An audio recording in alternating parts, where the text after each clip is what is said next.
الحمدللہ وکفا وسلام علی عبادہ الذین اصطفیٰ اما بعد۔ اللہ تعالیٰ کا احسان ہے، بہت دنوں کے بعد، کئی ہفتے کے بعد آپ کی خدمت میں حاضری ہو رہی ہے، اور اس دوران آپ کے محبت بھرے پیغامات بھی پڑھنے میں اور سننے میں ملتے رہے۔ اللہ تعالیٰ ہمارا اور آپ کا یہ تعلق ایک تو علم، تعلیم اور علم کی اشاعت کے سلسلے میں رکھے، اور دوسرے خالصتاً اللہ ہی کے لیے یہ علم ہو، نہ اس نظریے سے کہ ہم سوال و جواب کے چکر میں پڑ کے کسی کی توہین کے مرتکب ہوں، اور اللہ اس سے بھی پناہ میں رکھے کہ معلومات میں اضافے کے باعث کبر اور اپنا وجود اور ہستی اس کے اعتراف کا کوئی سامان مہیا ہو۔ اللہ تعالیٰ ان تمام مساعی کو اپنی خوشی اور رضا کا ذریعہ بنائے۔ سوالات کے سلسلے میں ایک سوال آپ نے تحریر فرمایا ہے اور پوری ایک نظم بھیجی ہے، اور اس نظم میں اسے غور سے پڑھنے کے باوجود ہمیں کوئی ایسی چیز نظر نہیں آئی جو بنیادی طور پہ شریعت کے کسی اصول یا فروع سے ٹکراتی ہو۔ شاعر نے جتنے بھی مصرع کہے ہیں وہ سب کے سب اپنی جگہ پہ چست ہیں، اپنی زبان کے اعتبار سے بھی، وزن کے اعتبار سے بھی، اور اس کے ساتھ ساتھ عقیدے کے اعتبار سے بھی۔ مگر مسئلہ یہ ہے کہ یہ نظم جنہوں نے لکھی ہے انہوں نے اگرچہ اس میں کسی باطل عقیدے کی دعوت نہیں دی، مگر اس کی تحقیق کر لینی چاہیے کہ وہ بنیادی طور پہ اپنے ایمان اور عقیدے کے اعتبار سے کہیں قادیانی تو نہیں، کیونکہ بہت سے لوگوں نے ان کا تذکرہ اسی معاملے میں کیا ہے، اور اگر ان کا تعلق واقعی قادیانیت سے ثابت ہو جائے، یا یہ کہ وہ قادیانی ہوں، تو پھر نظم اپنی تمام تر خوبصورتی کے باوجود نہ پڑھنی چاہیے، نہ اس کی اشاعت کرنی چاہیے، نہ اسے لوگوں تک پہنچانا چاہیے۔ انصاف کا تقاضا ہے کہ جب اس نظم میں کوئی برائی نہیں ہے تو اب ہم کیوں نکالیں وجہ؟ اور دوسری طرف بات عقیدے کی ہے۔ یہ جتنے بھی گمراہ لوگ ہوتے ہیں، ان کی کسی ایک اچھی چیز کو دیکھ کے لوگ کبھی کبھی اپنے ایمان اور عقیدے کو بھول جاتے ہیں، اور اس ایک چیز پر خوش ہو کر باقی جو باطل عقائد تک باطل ہوتے ہیں ان کو قبول کر لیتے ہیں، اور ان چیزوں سے بچنا چاہیے۔ چنانچہ ہمارے دور میں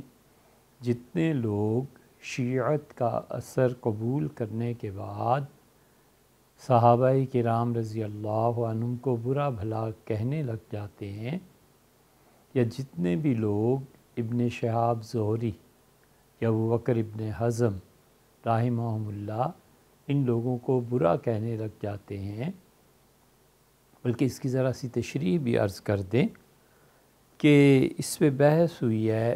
کہ سب سے پہلے امت میں حدیث کی تدوین کس نے کی ہے، اور حافظ ابن حجر رحمۃ اللہ علیہ نے فتح الباری میں پہلی جلد میں ہی جہاں پر علم کو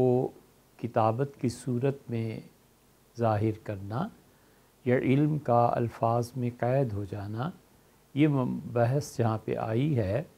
حافظ ابن حجر رحمۃ اللہ علیہ نے صراحتاً یہ لکھا ہے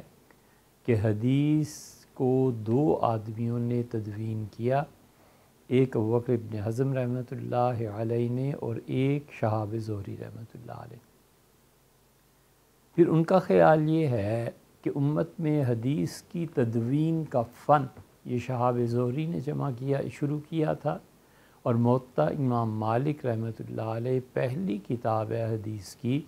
جسے باقاعدہ طور پر عناوین وغیرہ کے ساتھ تحریر کیا گیا۔ یہی چیز حافظ ذہبی رحمۃ اللہ علیہ نے تذکرۃ الحفاظ میں بھی لکھی ہے، اور انہوں نے شہاب زہری رحمۃ اللہ کے متعلق لکھا ہے کہ یہ تھے جنہوں نے حضور اقدس صلی اللہ علیہ وسلم کی ان باتوں کو محفوظ فرمایا۔ تیسری بڑی شخصیت عمر بن عبدالعزیز رحمۃ اللہ علیہ کی ہے، اور عمر بن عبدالعزیز رحمۃ اللہ علیہ نے لکھا کہ دیکھو، حضرت رسالت پناہ صلی اللہ علیہ وسلم کو دیکھنے والی آنکھیں دنیا سے اٹھ رہی ہیں، اور آہستہ آہستہ یہ چیز بہت نایاب ہو رہی ہے، تو جو احادیث اور جو چیزیں انہیں یاد ہیں وہ لکھو، اور بہت لکھ کے پوری کاپیز، دفاتر یہ مجھے بھیجو۔ تو شہاب زہری رحمۃ اللہ علیہ وغیرہ نے اور بہت سے لوگوں نے اپنی تحریرات یہ بھیجی عمر بن عبدالعزیز رحمۃ اللہ علیہ کو، تو سرکاری سطح پر یہ حدیث کی تدوین ہوئی۔ اس لیے ہمارا خیال ہے، اور اس سے پوری اختلاف کی گنجائش موجود ہے، کہ حضور اقدس صلی اللہ علیہ وسلم کے بعد پہلی صدی کے مجدد کون تھے۔ عمومی طور پر امت اس طرف گئی ہے کہ یہ تجدید کا تاج اور صحرا یہ عمر بن عبدالعزیز رحمۃ اللہ علیہ کے سر پہ ہے۔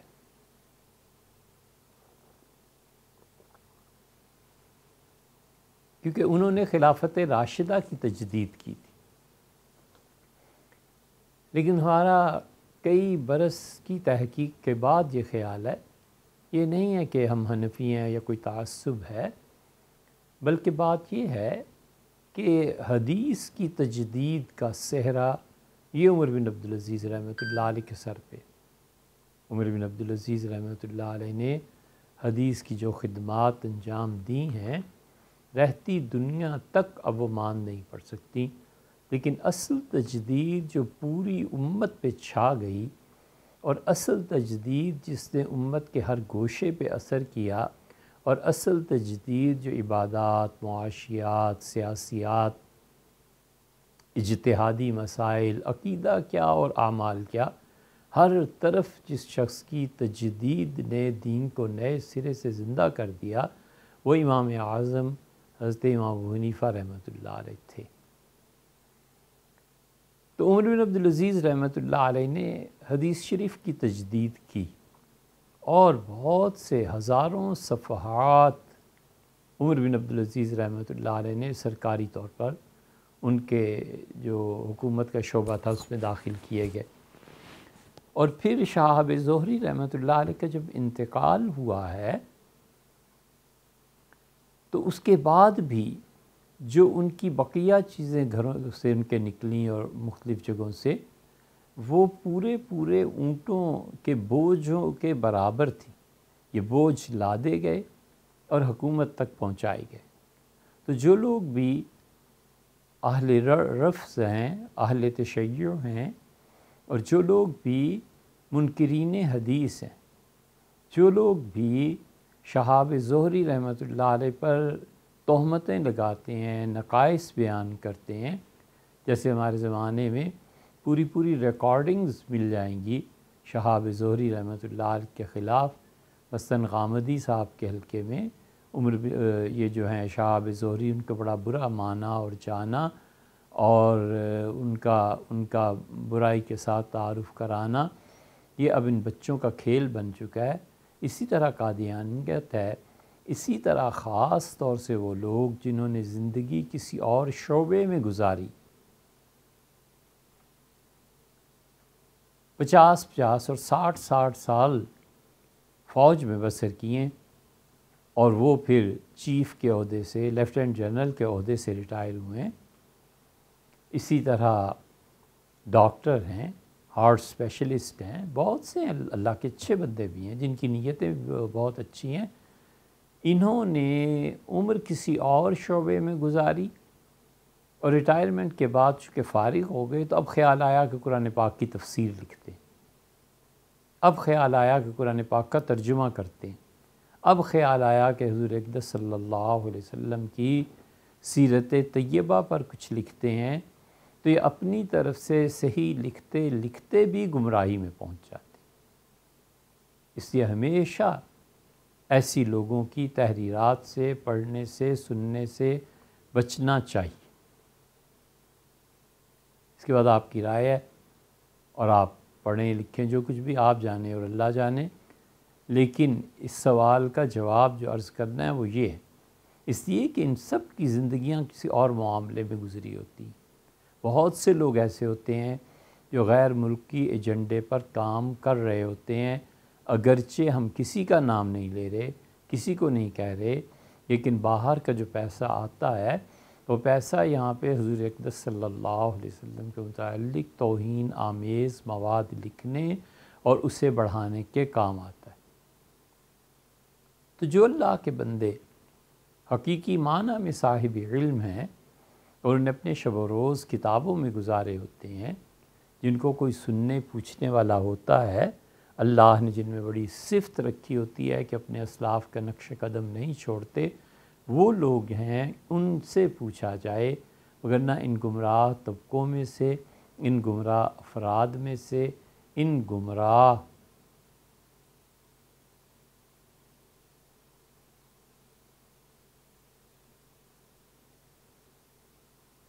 رجال کار میں سے جتنے بھی لوگ گمراہی کی دعوت دیتے ہیں وہ بالکل ایسے ہی ہے جیسے دوسری جنگ عظیم جب شروع کرنی تھی تو بڑے بڑے مفکرین تھے، انہوں نے کہا یہ دوسری جنگ عظیم در حقیقت انسانوں کو بچانے کے لیے، یہ دوسری جنگ عظیم انسانوں کا شرف بلند کرنے کے لیے ہے۔ پھر ہوا جو کچھ کے بھی ہوا۔ بالکل اسی طرح یہ دین کے بارے میں بہت سی ایسی چیزیں لکھتے ہیں، ہم ان کی ایک نظم پڑھ لیں، ہم ان کی ایک کہانی پڑھ لیں، سیرت پہ ان کا اچھا سا بیان سن لیں، دیکھ لیں، تو غلط فہمی سے سمجھنے لگ جاتے ہیں کہ تو بڑے پکے مومن ہیں اور ایسے ہے ایسے ہے، حالانکہ ایسے نہیں ہیں۔ حتیٰ کہ جن لوگوں کو ان میں سے ماتریدیہ اور اشاعرہ اور اہل تشیع اور اہل السنہ کے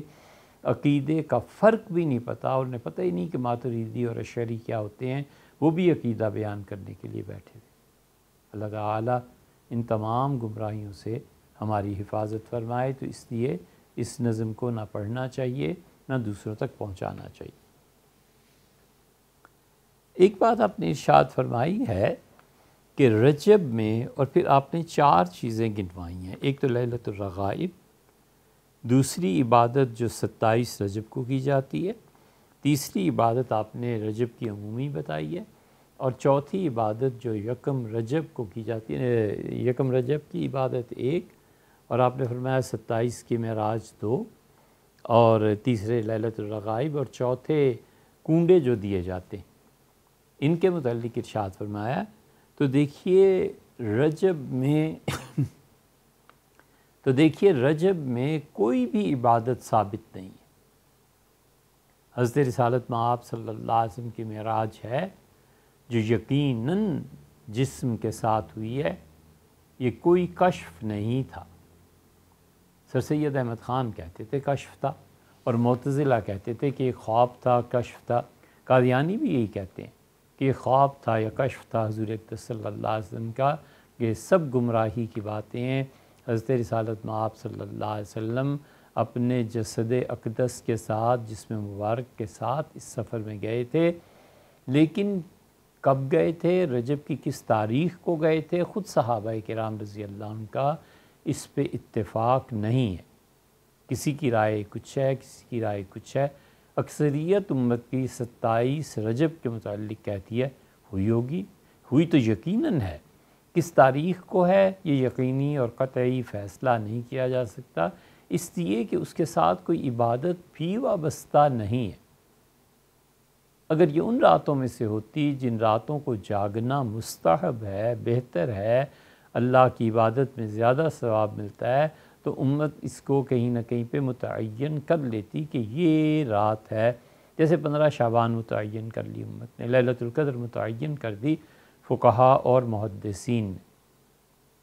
محرم کا روزہ متعین کر دیا کہ 10 کو رکھا جائے گا، وغیرہ وغیرہ متعدد مثالیں ملیں گی۔ معراج کی رات میں فی نفسہ ہی نہ کوئی فضیلت ہے، نہ کوئی عبادت ہے جو صحابہ کرام رضی اللہ عنہ نے یا امت نے کسی طور پر بھی وضع کی ہو۔ ایک تو بات یہ ہے، جہاں تک لیلۃ الرغائب کا تعلق ہے کہ بہت بڑی بدعت تھی جو شروع ہوئی، اور دیکھتے ہی دیکھتے اس نے شام، مصر، عراق، اردن، سعودیہ، ابوظہبی، یمن، تقریباً پورے عالم اسلام کو گھیر لیا کہ ایک رات منائی جانے لگی رجب، اور پھر اس کی تردید کے لیے محدثین کو مستقل کتابیں لکھنی پڑیں۔ عوام میں یہ گمراہی پھیل گئی تھی کہ لیلۃ الرغائب ہے، فرشتے نازل ہوتے ہیں، اتنا ثواب ہوتا ہے، اس طرح نفل پڑھو اور اس میں فلاں فلاں صورتیں پڑھو، یہ وہ۔ اس لیلۃ الرغائب کے رد میں بہت تفصیل سے حافظ ابن حجر عسقلانی رحمۃ اللہ علیہ نے لکھا، پوری مستقل کتاب لکھی۔ ابن رجب حنبلی رحمۃ اللہ علیہ نے اس لیلۃ الرغائب کا رد کیا اور انکار کیا ہے۔ شیخ الاسلام ابن تیمیہ رحمۃ اللہ علیہ اس کے خلاف بہت کچھ لکھا ہے۔ اس لیے جو دوسری بات آپ نے کہی یہ نہیں ہے، کچھ بھی نہیں۔ تیسرے رجب کے پورے مہینے میں کوئی بھی روزہ شریعت نے متعین نہیں کیا، البتہ شعبان جو ہے اس میں حضور صلی اللہ علیہ وسلم کثرت سے روزہ رکھا کرتے تھے،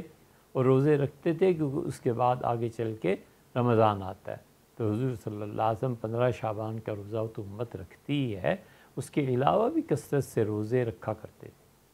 صوفیہ وہ کہتے تھے کہ حدیث میں آیا ہے، اور یہ واقعی حدیث میں آیا ہے کہ کوئی شخص 40 دن تک اللہ کی عبادت کرے، روزہ رکھے اور رات کو اٹھے نماز کے لیے، نوافل کے لیے، اور سوائے پاک اور حلال مال کے کسی چیز سے نہ روزہ رکھے نہ افطار کرے، تو اللہ تعالیٰ اس شخص کی زبان پر حکمت کے چشمے جاری فرما دیتے ہیں، یعنی اس آدمی کے کلام میں تاثیر بہت بڑھ جاتی ہے، ایک ایک جملہ اس کا لوگوں کی زندگی بدلنے کو کافی ہوتا ہے۔ تو شاہ ولی اللہ محدث دہلوی رحمۃ اللہ علیہ ان سے پہلے بھی صوفیہ جو تھے وہ اپنے مریدوں کو، سالکین کو کہتے تھے کہ آسان طریقہ یہ ہے اس کا کہ تم 20 شعبان سے روزے رکھنا شروع کر دو، 10 دن یہ مل جائیں گے تو رمضان تو ہے ہی،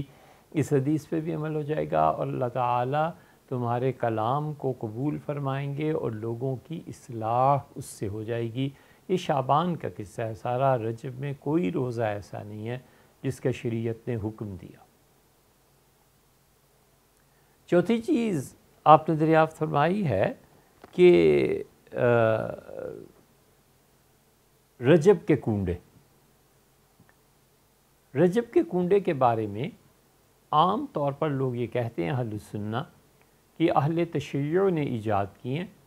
اور حضرت معاویہ رضی اللہ عنہ کا یوم انتقال ہے، تو انہوں نے پردے میں اس خوشی کے اظہار کے لیے یہ کیا۔ یہ روایت کیسی ہے، تاریخی طور پر اس کی کیا حقیقت ہے، ہم اب تک اس کے بارے میں کوئی فیصلہ کر نہیں پائے۔ بہت جگہ دیکھا، کہیں کچھ، لیکن ہمیں اتنا معلوم ہے کہ ہندوستان میں یہ جو بدعت شروع ہوئی اور 22 رجب کے کنڈے شروع ہوئے، وہ اصل میں 1906 میں امیر مینائی مرحوم کے خاندان سے شروع ہوئی، اور امیر مینائی بہت بڑے شاعر تھے، اردو کے کمال کے شاعر تھے، بہت کچھ لکھا ماشاءاللہ۔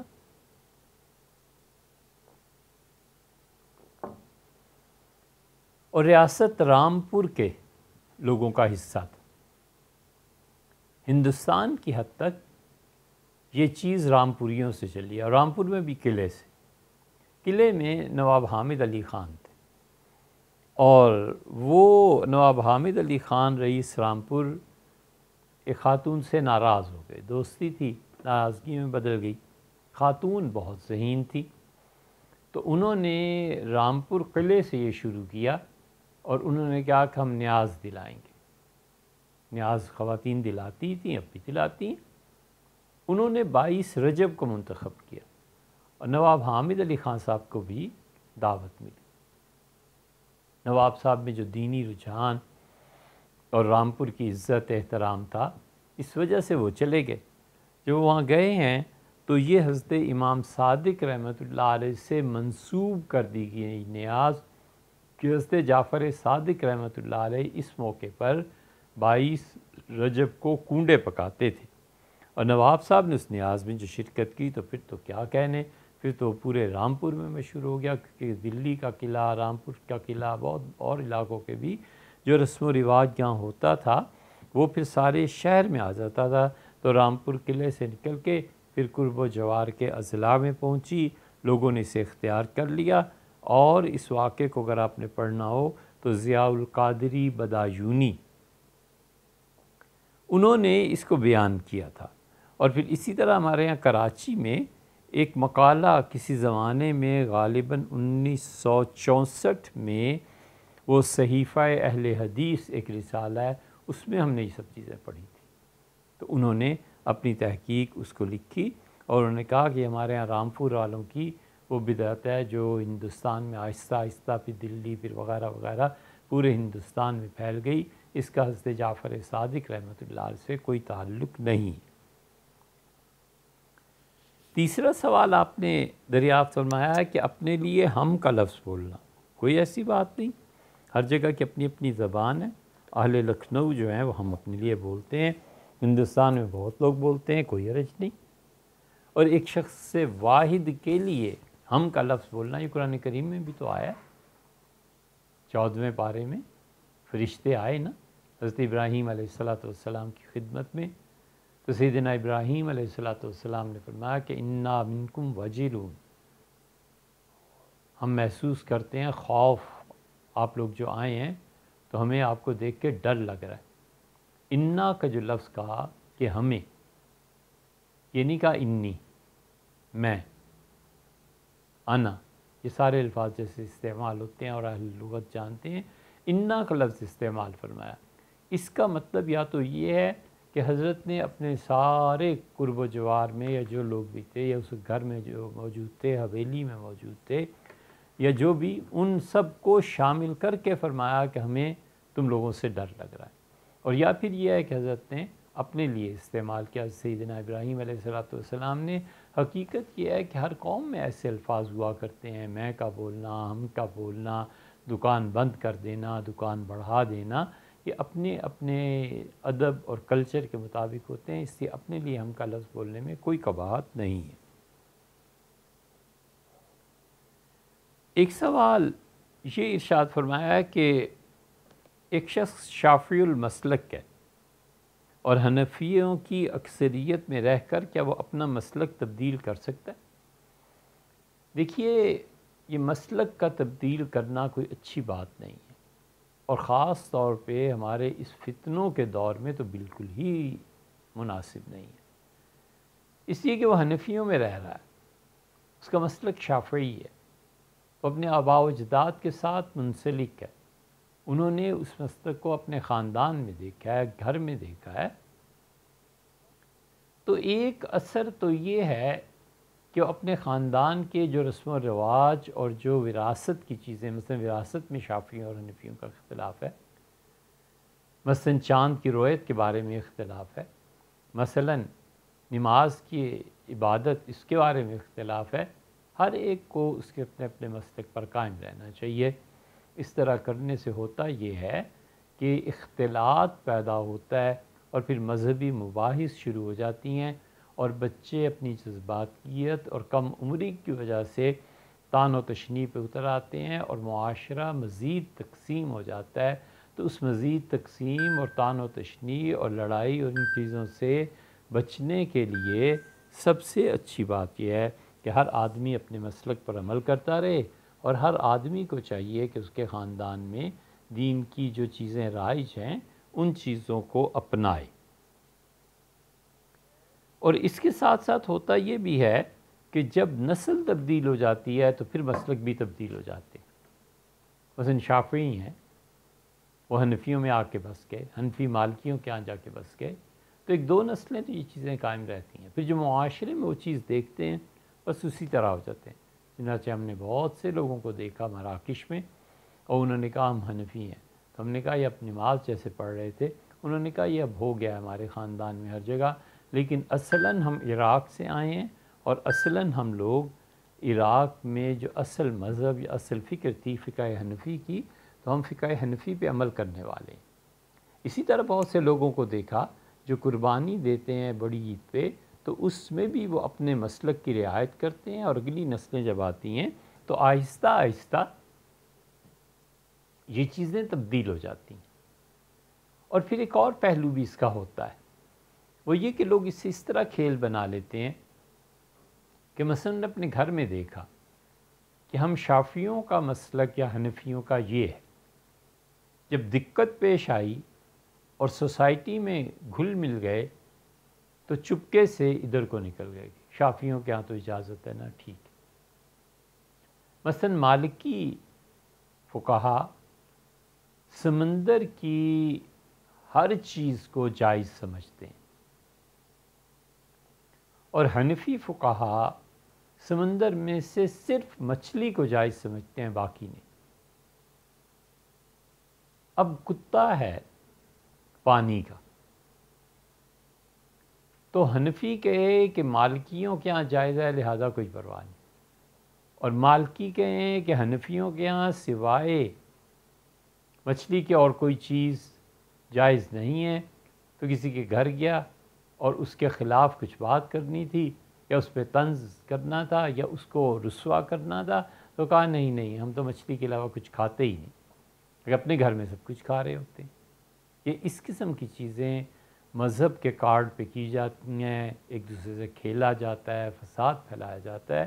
تو سب سے اچھا یہ ہے کہ جو مسلک اس کا ہے وہ اس پہ عمل کرتا رہے، ایک دو نسلوں میں وہاں کا معاشرہ، وہاں کی تہذیب، وہاں کی ثقافت، وہاں کے تعلقات، وہاں کی رشتہ داریاں، سب چیزیں بدل ڈالتی۔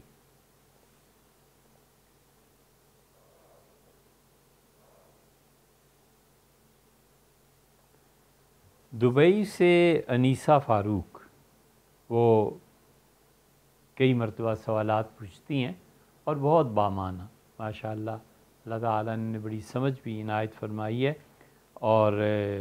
کئی مرتبہ ذوق و شوق سے اللہ کے دین کی اشاعت کے لیے بھی کام کرتی ہیں۔ انہوں نے سوالات پوچھے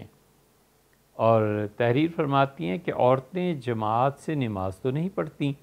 تو کیا درود شریف کے بعد لمبی دعائیں مانگ سکتی ہیں؟ تو ان کی خدمت میں عرض یہ ہے کہ عورتوں نے تو جماعت سے نماز پڑھنی نہیں، اس کے بعد جب وہ تشہد میں بیٹھتی ہیں آخر پہ، تو درود شریف پڑھیں گی، عبدہ و رسولہ تک، پھر درود شریف، پھر اس کے بعد جتنی بھی دعائیں کتاب و سنت میں آئی ہیں جتنی مرضی پڑھیں، چاہے اپنی فرض نماز میں پڑھیں اور نفل میں پڑھیں، سب برابر، کوئی قید اور پابندی نہیں۔ اور رسول اللہ صلی اللہ علیہ وسلم نے فرمایا کہ نماز کے آخر پہ دعا مانگو، اور لوگوں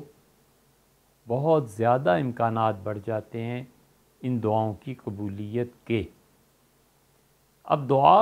نماز کا آخر کیا ہے؟ حنفی فقہا میں بہت سے حضرات گئے ہیں کہ وہ کہتے ہیں نماز کے بعد کی دعا لمبی مانگو،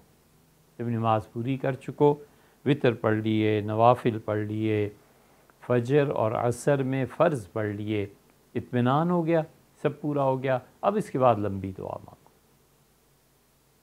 یہ نماز کا اینڈ ہے، آخر ہے۔ شیخ الاسلام ابن تیمیہ رحمۃ اللہ علیہ اور بہت سے دیگر فقہا کہتے ہیں کہ نماز کا آخری حصہ اصل میں سلام سے پہلے اور درود شریف کے بعد ہے۔ وہ کہتے ہیں اس وقفے میں جتنی بھی دعائیں مانگو کوئی حرج نہیں، اگر مرد ہیں وہ مانگیں، عورتیں وہ مانگیں، لیکن امام ذرا احتیاط کرے کہ نماز حد سے زیادہ لمبی نہ ہو جائے۔ حضور اقدس صلی اللہ علیہ وسلم جو چیزیں پڑھا کرتے تھے بس اسی کو پڑھے۔ حنفی فقہا نے اس میں ایک بہت اچھی قید لگائی ہے، وہ کہتے ہیں کہ اس موقع پہ جس نے بھی پڑھنا ہے وہ تمام دعائیں جو کتاب و سنت میں آئی ہیں وہ پڑھے۔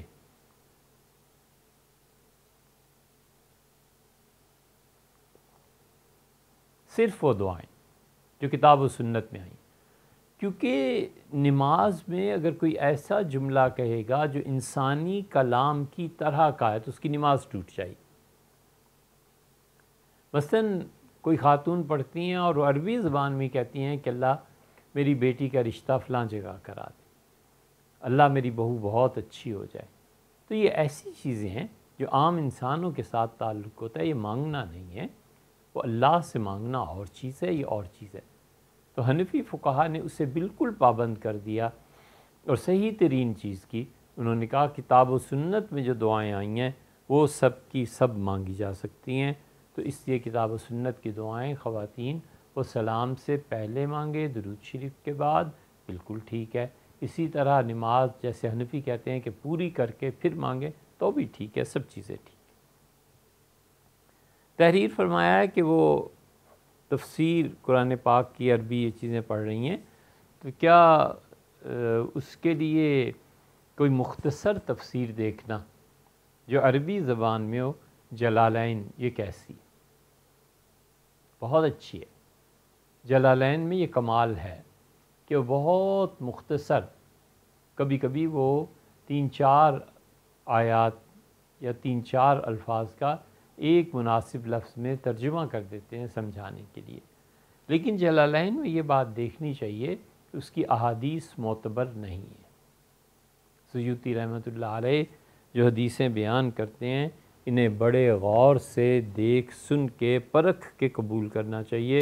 کیونکہ سیوطی اپنی تمام تر عظمت کے باوجود اور تمام تر اپنی بڑائی کے باوجود اور وسعت علم اور سب کچھ، لیکن اس کے باوجود حدیث میں کبھی کبھی وہ بہت تساہل سے کام لیتے۔ ان کی حدیثوں پہ آنکھ بند کر کے اعتبار نہیں کیا جا سکتا، تو آپ قرآن پاک سمجھنے کے لیے یہ چیز کر لیں، یہ بھی اچھی ہے، مگر حدیث اور ان چیزوں پہ اعتبار نہیں ہے، تو وہ پھر مستند کتابوں کی طرف رجوع کرنا چاہیے۔ دوسرے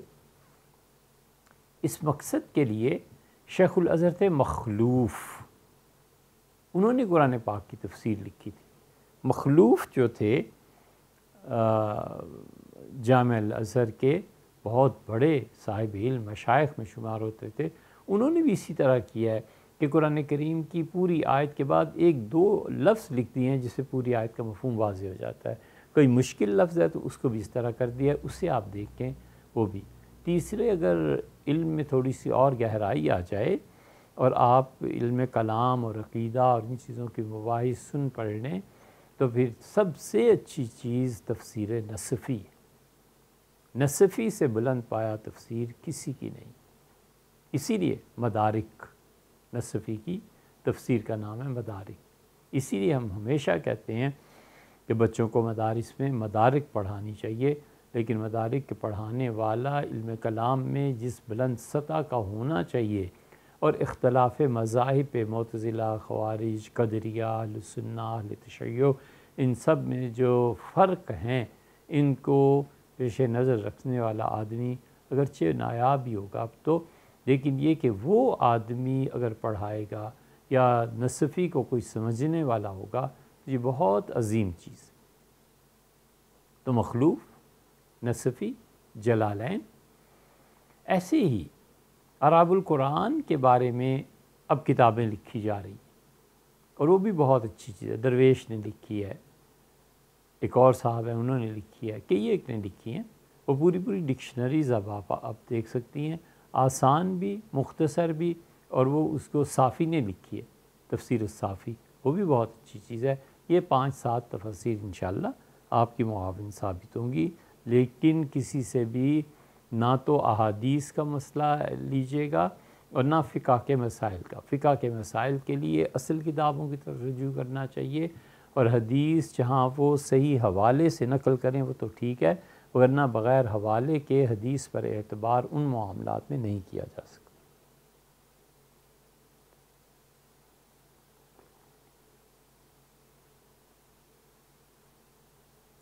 ایک سوال یہ دریافت فرمایا ہے کہ آدمی اپنے اعزہ کو زکوٰۃ دے سکتا ہے؟ بالکل ٹھیک ہے۔ کیا بیوی کے اعزہ کو بھی زکوٰۃ دی جا سکتی ہے؟ تو عرض یہ ہے کہ بیوی کے اعزہ کو بھی زکوٰۃ دی جا سکتی ہے۔ مثلا کوئی آدمی اپنے سالوں کو زکوٰۃ دیتا ہے، بالکل ٹھیک ہے۔ کوئی آدمی اپنی سالیوں کو زکوٰۃ دیتا ہے، بالکل ٹھیک ہے۔ یہ جتنے بھی اس کے اعزہ اور رشتہ دار ہیں سب کو زکوٰۃ دی جا سکتی ہے۔ سسر کو زکوٰۃ دی جا سکتی ہے، ساس کو زکوٰۃ دی جا سکتی ہے۔ اصول اور فروع میں زکوٰۃ نہیں دیتے۔ اصول کا مطلب یہ ہے کہ آدمی کے والد، دادا، پردادا، اور فروع کا مطلب یہ ہے کہ بیٹا بیٹی، پوتا پوتی، نواسہ نواسی، ان کو زکوٰۃ نہیں دی جا سکتی، کہ ان کو دینا گویا اپنے گھر میں پیسے کا استعمال ہے، باقی ان کو دی جا سکتی ہے۔ سوال بہت تفصیل سے تحریر فرمایا ہے کہ جرمنس ہیں اور وہ جرمنی چلے گئے، اور جرمنی میں انہوں نے جرمنی کے قانون کے مطابق اپنی اہلیہ کو طلاق دے دی ہے، اور اب وہ الگ رہ رہے ہیں، تو کیا یہ طلاق شرعاً واقع ہوئی یا نہیں؟ تو دیکھیے بھیا، جب تک یہ کاغذات نہ دیکھے جائیں کہ طلاق دیتے وقت اس مسلمان نے اپنی بیوی کے لیے کیا الفاظ استعمال کیے، اس وقت تک یہ فتویٰ نہیں دیا جا سکتا، کیونکہ ممکن جرمن زبان میں انہوں نے کوئی ایسی چیز لکھی ہو جو طلاق سے کم چیزوں پہ دلالت کرتی ہو، مثلا قانونی طور پہ ایک دوسرے سے الگ ہو جانا۔ ہمارے ہاں بھی اس کی صورتیں ہیں، مثلا خلا ہے، وہ طلاق کے علاوہ ہی ایک صورت بن جاتی ہے۔ زہار ہے، آدمی اپنی اہلیہ کو کسی ایسی چیزوں سے تشبیہ دے دیتا ہے جن کا نکاح اللہ نے حرام قرار دیا ہے، یہ بھی سپریشن کی ایک صورت ہے۔ اسی طرح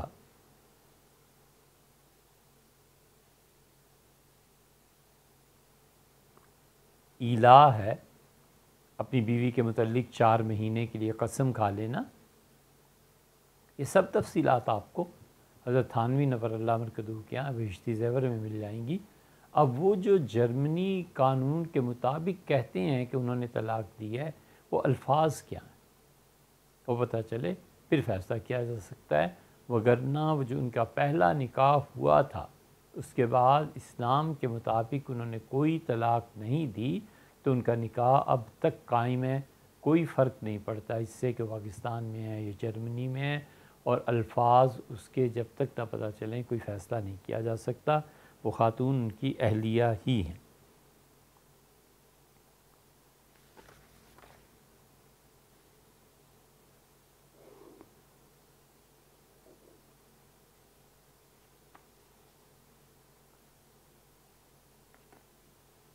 ایک حدیث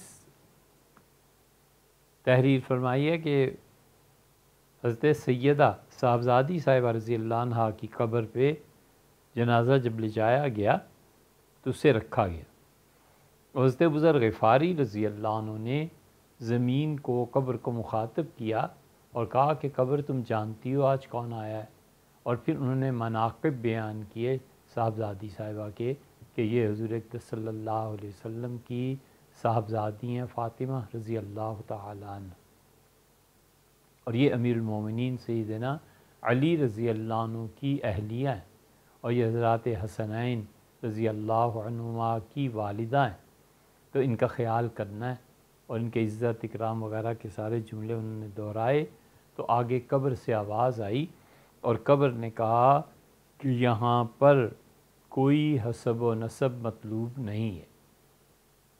اگر وہ زندگی میں اچھے اعمال کرتی رہی ہیں تو انہیں اللہ جزائے خیر دے گا، اور اگر انہوں نے کوئی برائی کی ہے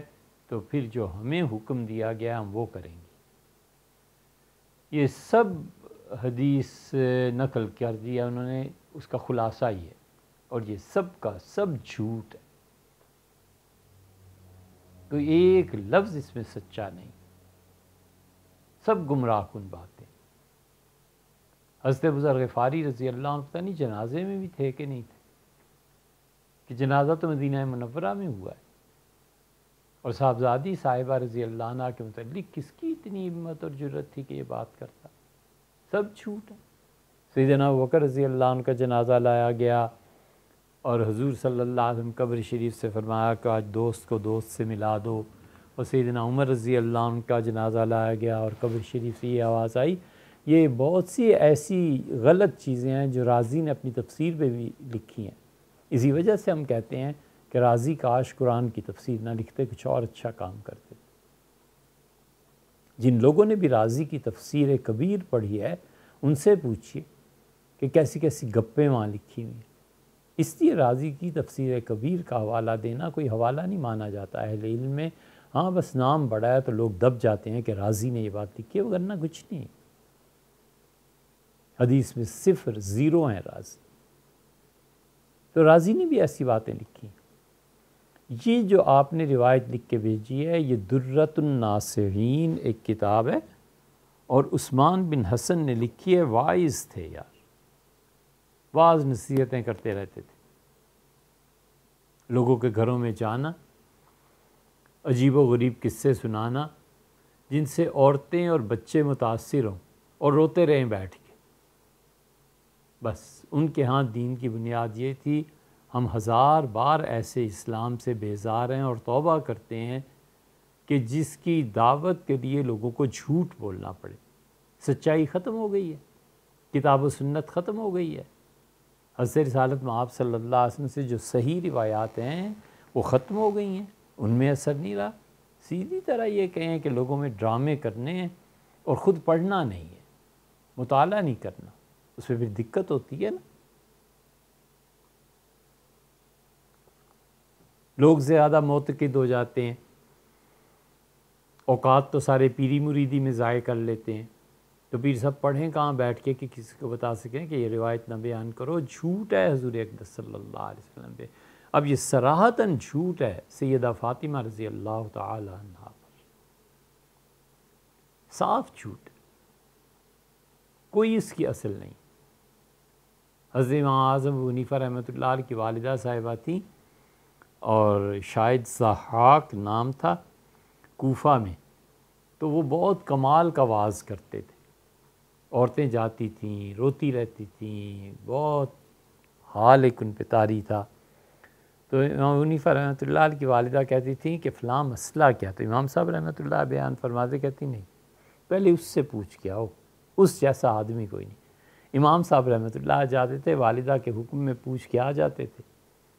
تو وہ حیران ہوتے تھے، کہتے تھے حضرت آپ تو خود مجتہد اتنے بڑے آدمی، مجھ سے فرمایا والدہ کہتی ہیں۔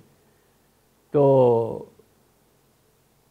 ایک مرتبہ ایسے ہوا کہ امام صاحب رحمۃ اللہ نے مسئلہ پوچھا والدہ کے کہنے پہ، تو وہ کہنے لگے ضحاک کہ حضرت اس مسئلے کے تو مجھے خود پتہ نہیں۔ تو میں نے کہا پھر کیا کریں، والدہ تو آپ کا حوالہ دیتی ہیں، تو میں کیسے جا کے کہوں کہ انہوں نے یہ فتویٰ دیا ہے یا یہ کہتے ہیں۔ تو انہوں نے کہا اچھا ایسے کرو ابو حنیفہ، تم مجھے یہ مسئلہ بیان کر دو، میں پھر لوٹا دیتا ہوں، پھر والدہ کو کہنا کہ میں نے بیان کیا۔ تو اس لیے یہ قصے ایسے ہی ہوتے ہیں، یہ سب لوگ علم کے ناآشنا ہوتے ہیں، کورے ہوتے ہیں، جہالت سے بھرے ہوئے، سب سچ جھوٹ جو روایت آئی بیان کی کہ کسی طرح لوگ متاثر ہو جائیں۔ یہ ابھی ربیع الاول گزرا ہے، اور ابھی ایک صاحب نے ربیع الاول پہ تقریر کی، بہت لوگوں نے اس کے بیانات کلپس بھجوائے۔ حضرت رسالت مآب صلی اللہ علیہ وسلم پیدا ہوتے ہی غائب ہو گئے، عورتیں پریشان، تھوڑی دیر کے بعد بستر پہ موجود تھے، فرشتوں نے آواز دی اور انہوں نے کہا حکم ہوا ہے کہ اس بچے کو آسمان و زمین سارے راز دکھائے جائیں۔ اور پھر رسول اللہ صلی اللہ علیہ وسلم اٹھے اور وہ جو ایکٹر ہے جھوٹ بکنے والا حضور اقدس صلی اللہ علیہ وسلم پہ، اس نے ہاتھ اٹھا، ایسے اٹھے اور ایسے انگڑائی لی اور یوں جا کے زمین پہ گر گئے اور سجدہ کیا۔ نرے جاہل ہے کوئی دنیا میں ایسی کتاب جس میں یہ سب کچھ کسی مستند آدمی نے کسی سند کے ساتھ لکھا ہو؟ اتنی معمولی بات سمجھ میں نہیں آتی کہ اگر حضرت رسالت مآب صلی اللہ علیہ وسلم پیدائش کے فوراً بعد سجدے میں چلے گئے تھے،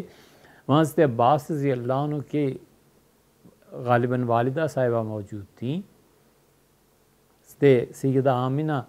کے ساتھ اور خواتین موجود تھیں، اتنے بڑے واقعات پیش ہوئے ہوتے اور بچہ غائب ہو جاتا تو پورے مکہ میں شہرت نہ مچ جاتی کہ اتنی عظیم ہستی نے جنم لیا، یہ بچہ کچھ اور ہی ہے۔ کسی کو پتہ ہی نہیں تھا۔ ان کا آواز سنیں تو ہنسی آتی ہے، اور ہمیں اس لیے غصہ آتا ہے کہ آپ اپنے متعلق سوچیں، آپ کے متعلق کوئی جھوٹ بولے تو آپ کو برا نہیں لگے گا؟ اور یہ جھوٹ حضرت رسالت پناہ صلی اللہ علیہ وسلم پر بول رہے ہیں۔ کوئی کہ حضرت ثابت کریں یہ بچہ اڑ کے گیا کہاں تھا اور بچہ اڑتا کیسے ہے، کوئی عقل میں آنے والی بات ہے؟ یہ سب نتیجے ہیں نہ پڑھنے کے، اور خام خواہ امت کی قیادت کا شوق چراتا ہے۔ ایک اور سوال فرمایا ہے کہ جب آدمی نماز پڑھتا ہے تو ثنا پڑھنے پہ جسم کے بالوں کے برابر اسے نیکیاں ملتی ہیں، پھر جب وہ سورہ فاتحہ پڑھتا ہے تو عمرہ اور ایک مکمل قرآن کا ثواب ملتا ہے، اور رکوع میں سبحان ربی العظیم پڑھنے سے چاروں کتابیں جو نازل ہوئی ہیں، قرآن کریم، تورات، انجیل اور زبور، اس کے پڑھنے کا ثواب ملتا ہے، اور رکوع کرنے پر اتنا ثواب ملتا ہے کہ وہ آدمی سونا اس کے برابر میں رکھا جائے تو جتنا ہم وزن سونا ہوگا اتنا ہی صدقہ کرنے کا ثواب اسے ملے گا۔ نماز کے فضائل میں یہ روایت آئی ہے، سب جھوٹ، ایک لفظ جو اس میں سے ثابت ہو شریعت نے کچھ نہیں کہا۔ حضرت رسالت پناہ صلی اللہ علیہ وسلم نے نماز کے متعلق سیدھی سادی بات ارشاد فرمائی ہے کہ ہمارے اور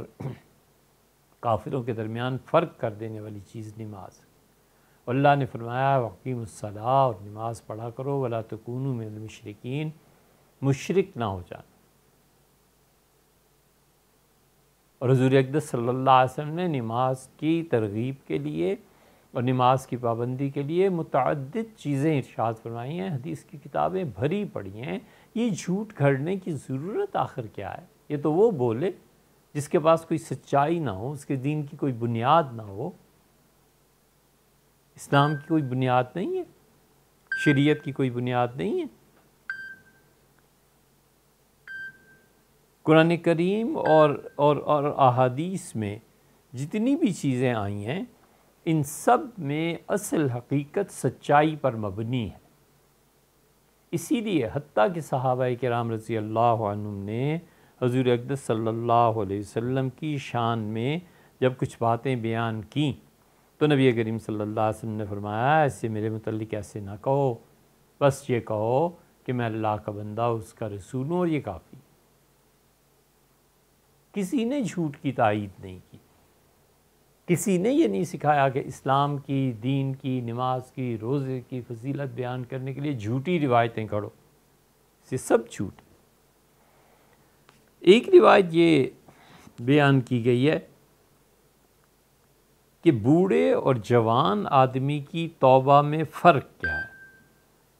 اور حضرت رسالت مآب صلی اللہ علیہ وسلم نے یہ بات ارشاد فرمائی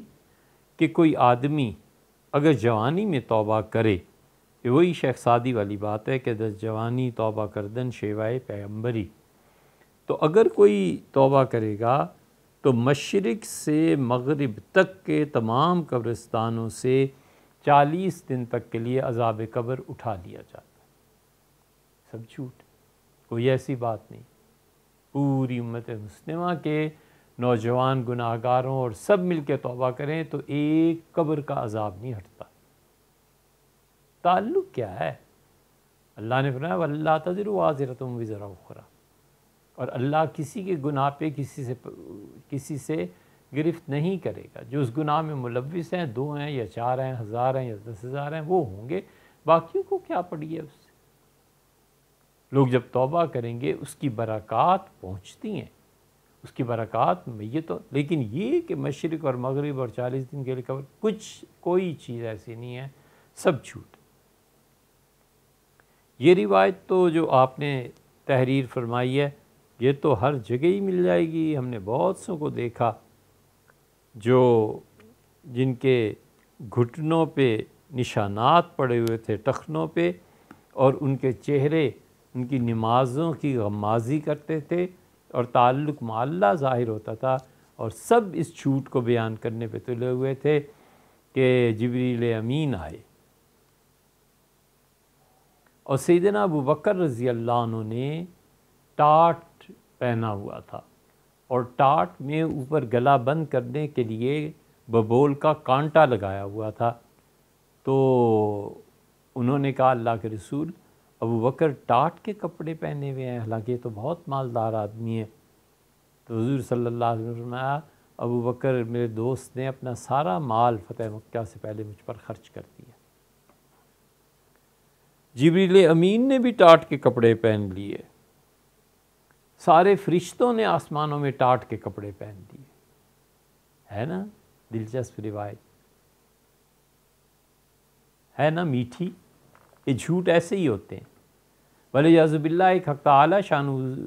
کے ساتھ کفر نہیں کر بیٹھے، باقی سب نے ٹاٹ کے کپڑے پہن لیے۔ جبریل امین آئے، ان کا مجھے 3 چیزیں پسند ہیں، حضور صلی اللہ علیہ وسلم مجھے بھی 3 چیزیں پسند ہیں، پھر ابوبکر رضی اللہ عنہ مجھے بھی 3۔ ایک جھوٹ کا لمبا سلسلہ ہے۔ اس لیے ہم یہ نہیں کہتے کہ جھوٹ بولتے ہیں، ہم کہتے ہیں بکتے ہیں۔ ہیلپنگ ورب سوچنے چاہیے نا کہ کیا کہاں استعمال ہوتا ہے۔ یہ سب جھوٹ ہے۔ نہ کبھی رسول اللہ صلی اللہ علیہ وسلم نے یہ کہا ہے کہ 3 چیزیں مجھے پسند ہیں۔ وہ حدیث اور ہے جس میں فرمایا، تکیے کے متعلق فرمایا، خوشبو کے متعلق فرمایا، دودھ کے متعلق۔ اس حدیث کی بنا پر آگے پوری قصہ اور کہانی گھڑ لینا کہ جبریل امین نے بھی 3 کا کہا، ابوبکر نے بھی 3 کا کہا، عمر نے، عثمان نے، علی نے رضی اللہ عنہم، یہ سب جھوٹی اپنے پاس سے لگائی ہوئی باتیں۔ حضور اقدس صلی اللہ علیہ وسلم نے 2 کے متعلق بھی تو کہا ہے۔ نبی کریم صلی اللہ علیہ وسلم نے فرمایا کہ حبب الیہ، مجھے اللہ نے محبت عطا کی ہے عورتوں کی۔ وہاں 2 چیزیں بیان فرمائیں، شاید دوسری چیز خوشبو کا ارشاد فرمایا کہ عورتیں اور یہ، اور ایک جگہ نماز کا فرمایا کہ وہ جعلت قرۃ عینی فی الصلاۃ، اور میری آنکھوں کی ٹھنڈک، میرا سکون اور میرا چین میری نماز۔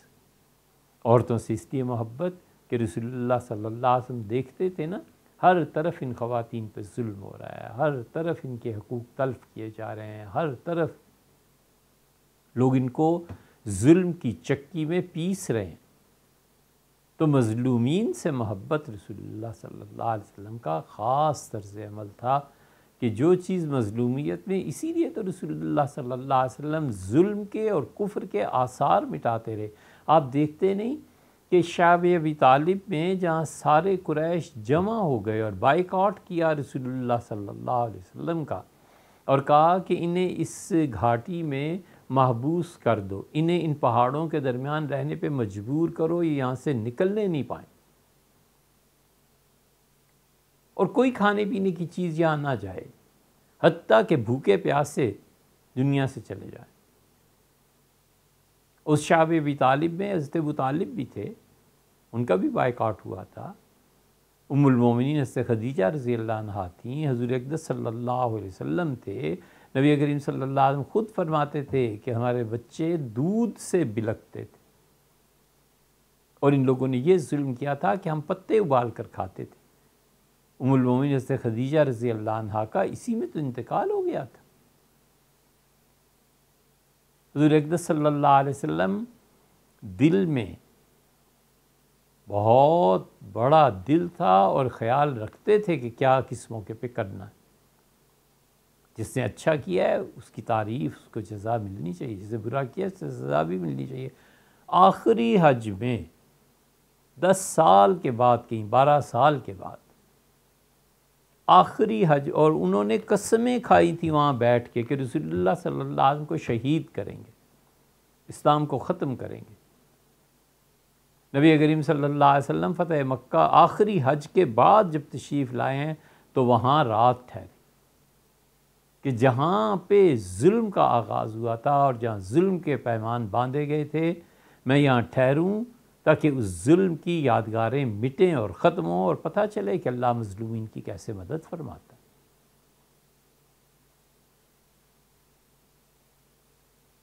حضرت حمزہ رضی اللہ عنہ کی صاحبزادی تھی، اس پہ انشاءاللہ ایک بیان آئے گا۔ وہ خاتون ہے، انہوں نے کوئی 5 صفحے کا خط لکھا تھا، بس وہ فرصت نہیں مل پائی۔ تو وہ بچی جو تھی اس کی شادی رسول اللہ صلی اللہ علیہ وسلم نے ام المومنین ام سلمہ رضی اللہ عنہا کے بیٹے سے کرا دی، اور دونوں بچے تھے بالکل، اسی لیے نہ ان کی اولاد ہوئی نہ کچھ اور پھر خاتون اس کا انتقال ہو گیا تھا۔ حضرت حمزہ رضی اللہ عنہ کی صاحبزادی تھیں، اور فتح حدیبیہ کے بعد جب یہ لوگ مدینہ منورہ جا رہے تھے تو سیدنا علی رضی اللہ عنہ نے لے آئے تھے، اور سیدنا علی رضی اللہ عنہ کے والد ابو طالب اور حمزہ دونوں بھائی تھے۔ تو انہوں نے کہا کہ اللہ کے رسول، ہماری بچی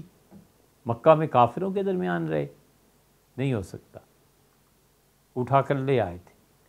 جب لائے ہیں تو وہ بچی بھاگی اور رسول اللہ صلی اللہ علیہ وسلم کو گویا کہ کپڑے تھام لیے اور کہا چچا آپ کہاں جا رہے ہیں؟ تو حضور صلی اللہ علیہ وسلم مڑے تو حضرت علی رضی اللہ عنہ نے بچی اٹھا کر دے دی اپنی اہلیہ حضرت فاطمہ رضی اللہ عنہ کو، اور کہا اسے رکھو، حمزہ کی بیٹی ہے۔ اب یہاں سے آگے پھر بات چلی تو آخر پہ پہنچ کے اس حدیث میں آتا ہے کہ رسول اللہ صلی اللہ علیہ وسلم نے اپنی اس بھتیجی کا یا چچا کی بیٹی کا نکاح ام المومنین ام سلمہ رضی اللہ عنہ کے بڑے بیٹے سے کر دیا۔ ام المومنین ام سلمہ رضی اللہ عنہ کے جو بڑے بیٹے تھے نا، جب ام سلمہ کو رسول اللہ صلی اللہ علیہ وسلم نے نکاح کا پیغام دیا تو ایک لمبی حدیث ہے، روایات ہیں، اس کا خلاصہ بس چھوٹا سا یہ ہے کہ ام المومنین ام سلمہ رضی اللہ عنہ نے اس نکاح کو قبول کیا، یعنی اس پیغام کو مان لیا، تو رسول اللہ صلی اللہ علیہ وسلم نے ان کے بیٹے سے کہا کہ اپنی والدہ کا اور میرا نکاح کر دو۔ تو بچہ کھڑا ہوا، اس نے خطبہ دیا، ایجاب و قبول کیا، تو رسول اللہ صلی اللہ علیہ وسلم اس بچے کی نیکی کو بھی نہیں بھولے۔ تو جب آپ نے اس کا نکاح حمزہ رضی اللہ عنہ کی چھوٹی بچی اس سے کیا، یہ دونوں ہی بچے، تو نبی کریم صلی اللہ علیہ وسلم نے فرمایا کہ کیا ام سلمہ کے بیٹے کو جو اس نے نیکی میرے ساتھ کی تھی، میں نے اس کا حق ادا نہیں کر دیا کہ حمزہ کی بیٹی سے اس کا نکاح کر دیا؟ ظلم مٹانے میں، نیکی ماننے میں، لوگوں کو نیکی کے بعد اس کی جزا دینے میں، یہ زبردست سیرت ہے حضور اقدس صلی اللہ علیہ وسلم کی۔ تو جب اتنی صحیح چیزیں اور سب موجود ہیں، ہمیں ضرورت کیا پڑی ہے آخر جھوٹ میں جانے کی؟ تو اس لیے